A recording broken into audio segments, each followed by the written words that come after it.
Welcome to BizJet TV. My name is Fabrizio and today in this episode we're going to be talking about the top preferred private jets. This is a survey done by Business Jet Traveller magazine. They asked people what the various categories from the small single engine turboprop all the way up to the long range private jet. What is the preferred one in the various categories? So we're going to be talking about that today, showing you what these jets are and a little bit about them and a bit more information also on where the market's going. A little bit of a prediction for 2021 as well, so we'll be covering that in today's episode. But if you haven't subscribed to BizJet TV, I encourage you to subscribe to this channel all about private aviation. And if you're here for the first time, welcome. And have a look round at the rest of the content. Comment below. We love to hear from you. Let's get straight into today's episode about the top preferred private jets. Off we go.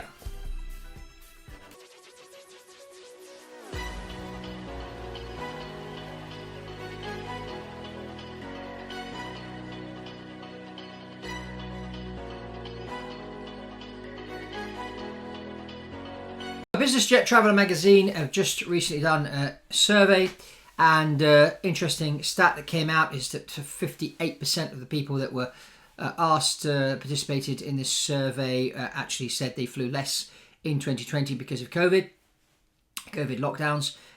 We've certainly seen that private jet activity has been down, as also airline travel, because of the lockdowns. But the other interesting thing is they went and they did a survey regarding the preferred aircraft. Now, a lot of you asked me, what are the best aircraft in the various categories? Now, this is Business Jet Traveller magazine, that sent out this survey, and these are the aircraft that won in their various categories. We'll start right at the bottom with the turboprop, single-engine turboprop, and that's the PC-12, the Pilatus PC-12. There are 1,463 of these flying at the moment around the world. Then we go up to the twin turboprop, and that prize was won by the Beechcraft King Air. It's over 1,700 of these flying. Then we go into the very light jet and light jet category, where the Embraer Phenom 100 and 300 won. There's 763 of these flying around the world. Then we go into the mid-size jet, and that's a Cessna Citation Latitude. There are 245 of these flying. And then the super mid-size, we have the Bombardier Challenger 350. There's 355 of these flying around the world. And then when we get into the large cabin, ultra long range private jet, the prize goes to the Gulfstream G650. And there are about 425 of these flying around the world. Now, this doesn't necessarily mean, if you look at these stats, the preferred aircraft, it doesn't necessarily mean that one of these aircraft is the best one for you. As I always say, this is just general information. And, when we get into a private jet, it's very important to get into the detail of who you are, what you need to do, what you want to achieve with the private jet in order for you to make the right acquisition. So I always recommend talking to an advisor, and that could be me or somebody else.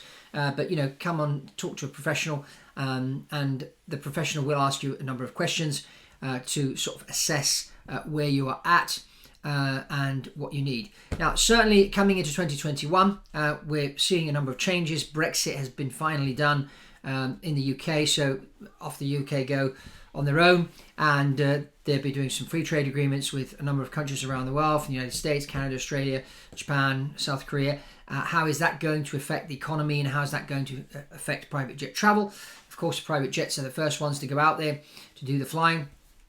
And of course, US election, looks like Donald Trump has lost the election, even though there's still stuff going on in the background. And between now and the 20th of January, Mr. Trump's going to fight to stay in the White House. Whether or not that will happen or not, but if the administration does change, then of course that's going to, the policies of the United States is going to change, in particular their foreign policy, and this will have an effect on business and of course private jet travel. So there will be opportunities either whichever way it goes. The main thing though is that we're just all hoping that lockdowns are going to end, this virus gets under control so that people can then resume traveling.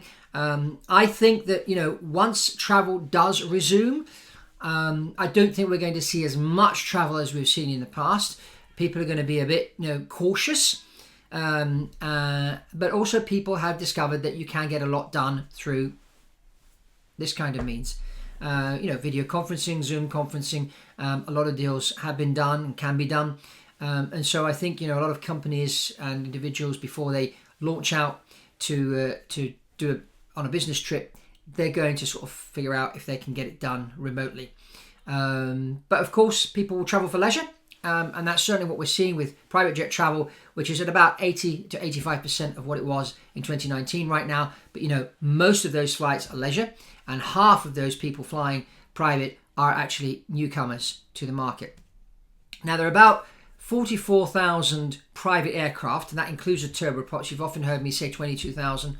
22,000 are the jets, but if we look at the turboprops as well, and we talked about turboprops on this episode, about 45,000, and if we consider the number of ultra high net worth individuals in the world, that's just under 9%. I think that number is going to increase, and we certainly see that on the lower end. So the PC-12 market is very vibrant at the moment. The King Air market, the market with the Phenom 100 and 300s. So lots of movement on the lower end, where people are saying, even if they have to travel 500, 600, 700 nautical miles, I think I'll do it in a private jet. So there's lots of movement there. There hasn't been much movement on the the long range aircraft, and that's because there's been a lot of lockdowns. I'll give you an example. I got a call a few weeks ago about some people needed to travel from Denver to Hong Kong, and as soon as they heard that once they got to Hong Kong they had to quarantine for 2 weeks, they decided to scrap the trip and try and do the deal via Zoom. So once the lockdown ends, my prediction is the long haul travel will start, and the larger private jets will start to sell again. And we'll see that market pick up. So anyway, that's my take on what's happened so far, what's happening, looking at this Business Jet Traveller magazine survey as well. Lots of interesting data. But again, as far as choosing your private jet, it really is and needs to be specific. And so it's my recommendation that you speak to somebody like myself that can sort of evaluate your business, your needs, and come up with the right airplane solution for you.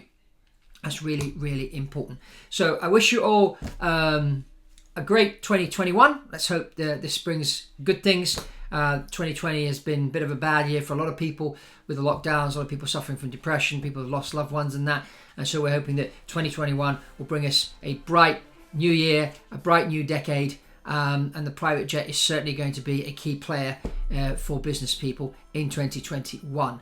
So that's all from me on this episode. I invite you to check into the other episodes on here. This is episode 324, lots more to come in 2021.